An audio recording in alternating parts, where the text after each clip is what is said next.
ദൈവത്തിൻ്റെ ഏറ്റവും പരിശുദ്ധമായ നാമം മഹത്വപ്പെടുമാറാവട്ടെ. ഇന്നത്തെ ചിന്തയ്ക്കായി തിരഞ്ഞെടുത്തിരിക്കുന്ന വേദഭാഗം എബ്രായർക്ക് എഴുതിയ ലേഖനം 13-ാം അധ്യായം അതിൻ്റെ 20-ാമത്തെ വാക്യം. നിത്യനിയമത്തിൻ്റെ രക്തത്താൽ ആടുകളുടെ വലിയ ഇടയനായ നമ്മുടെ കർത്താവായ യേശുവിനെ മരിച്ചവരുടെ ഇടയിൽ നിന്ന് മടക്കി വരുത്തിയ സമാധാനത്തിൻ്റെ ദൈവം. ഈ വാക്യം ദൈവത്തിൻ്റെ സ്വഭാവത്തെയും യേശുക്രിസ്തുവിൻ്റെ വീണ്ടെടുപ്പിൻ്റെ പ്രവർത്തനങ്ങളെയും ചൂണ്ടിക്കാണിക്കുന്ന ശക്തമായ ഒരു പ്രഖ്യാപനമാണ്. ദൈവത്തെ സമാധാനത്തിൻ്റെ ദൈവമെന്ന് അഭിസംബോധന ചെയ്തുകൊണ്ടാണ് ഇത് ആരംഭിക്കുന്നത്. അത് ഐക്യവും സമാധാനവും സമ്പൂർണതയും കൊണ്ടുവരുന്നവനായി അവൻ്റെ സ്വഭാവത്തെ ഉയർത്തിക്കാട്ടുന്ന ഒരു തലക്കെട്ടാണ്. ദൈവത്തെക്കുറിച്ചുള്ള ഈ വിവരണം വളരെയധികം പ്രാധാന്യമർഹിക്കുന്നുണ്ട്. കാരണം എല്ലാ സൃഷ്ടികൾക്കും സമാധാനത്തിൻ്റെ ആത്യന്തിക ഉറവിടം ദൈവമാണെന്ന് ഇവിടെ സൂചിപ്പിക്കുന്നു.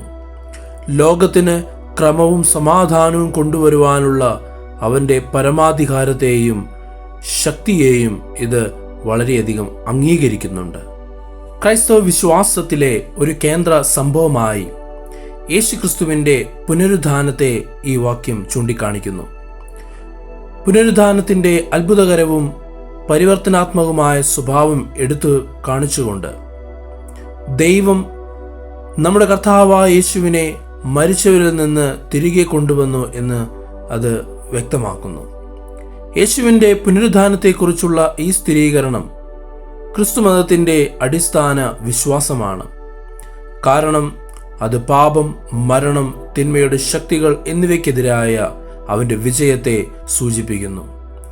ദൈവത്തിൻ്റെ ആത്യന്തിക വിജയത്തിൻ്റെയും രക്ഷയ്ക്കായുള്ള അവൻ്റെ ദൈവിക പദ്ധതിയുടെ പൂർത്തീകരണത്തിൻ്റെയും പ്രകടനമായി ഇത് നിലനിൽക്കുന്നുണ്ട്. യേശുവിനെ ആടുകളുടെ വലിയ ഇടയൻ എന്ന് പരാമർശിക്കുന്നത് ഒരു ഇടയൻ തൻ്റെ ആട്ടിൻകൂട്ടത്തെ പരിപാലിക്കുകയും നയിക്കുകയും ചെയ്യുന്നതിൻ്റെ പ്രതിച്ഛായയാണ്.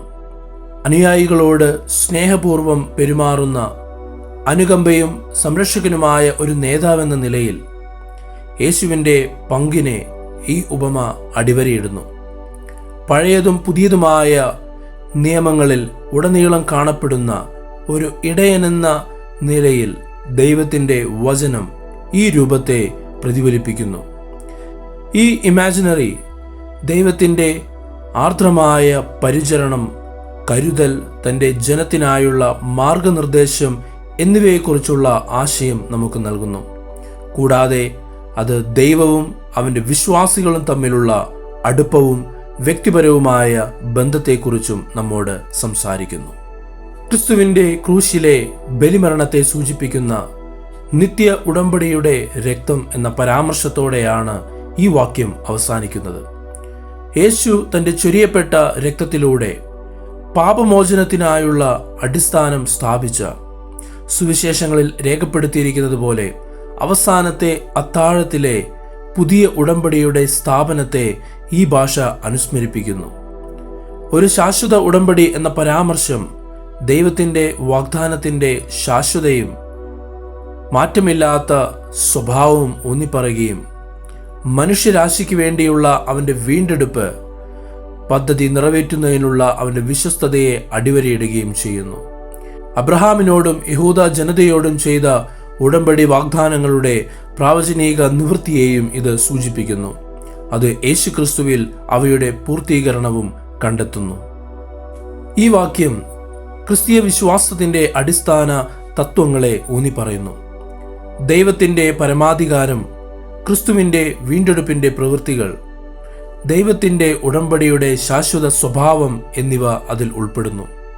രക്ഷയും അനുരഞ്ജനവും കൊണ്ടുവരുവാനുള്ള ദൈവത്തിൻ്റെ വിശ്വസ്തതയും ശക്തിയും സ്ഥിരീകരിക്കുന്നതിനാൽ വിശ്വാസികൾക്ക് ഇത് പ്രത്യാശയുടെയും ഉറപ്പിൻ്റെയും സുരക്ഷിതത്വത്തിൻ്റെയും സന്ദേശം നൽകുന്നു. കൂടാതെ അത് ദൈവവും അവൻ്റെ ജനവും തമ്മിലുള്ള അഭേദ്യമായ ബന്ധത്തെ അടിവരയിടുന്നു. അവരുടെ ആത്മീയ ക്ഷേമത്തിനായി കരുതുന്ന സ്നേഹവും സംരക്ഷകനുമായ ഇടയനായി അവനെ ചിത്രീകരിക്കുകയും ചെയ്യുന്നു. ഈ വാക്യം ദൈവത്തിൻ്റെ സമാധാനത്തിൻ്റെയും അനുരഞ്ജനത്തിൻ്റെയും ആത്യന്തിക സ്രോതസ്സായി ചിത്രീകരിക്കപ്പെട്ടിരിക്കുന്നു. കൂടാതെ യേശുക്രിസ്തുവിനെ തൻ്റെ അനുയായികളെ തൻ്റെ പാപപരിഹാര മരണത്തിലൂടെ രക്ഷയിലേക്ക് നയിക്കുന്ന ത്യാഗപൂർണമായ ഇടയനായും കൂടെ ചിത്രീകരിക്കുന്നു. നിത്യ ഉടമ്പടിയുടെ രക്തം എന്ന പരാമർശം ക്രിസ്തുവിൻ്റെ ബലിയുടെ വീണ്ടെടുപ്പ് ശക്തിയെയും ദൈവവും മനുഷ്യനും തമ്മിലുള്ള പുതിയതും തകർക്കാനാകാത്തതുമായ ഉടമ്പടിയുടെ സ്ഥാപനത്തെ പ്രതീകപ്പെടുത്തുന്നു. എബ്രായർ 13:20 ക്രിസ്തുമതത്തിൻ്റെ അടിസ്ഥാന വിശ്വാസങ്ങളെ ഉൾക്കൊള്ളുന്നു. കൂടാതെ ദൈവത്തിൻ്റെ സ്നേഹത്തിൻ്റെയും കൃപയുടെയും അവൻ്റെ ജനത്തോടുള്ള കരുതലിൻ്റെയും അഗാധമായ പ്രഖ്യാപനവും വാഗ്ദാനം ചെയ്യുന്നു. ഈ വചനങ്ങളാൽ ദൈവം നിങ്ങളെ ഓരോരുത്തരെയും അനുഗ്രഹിക്കട്ടെ. ആമേൻ.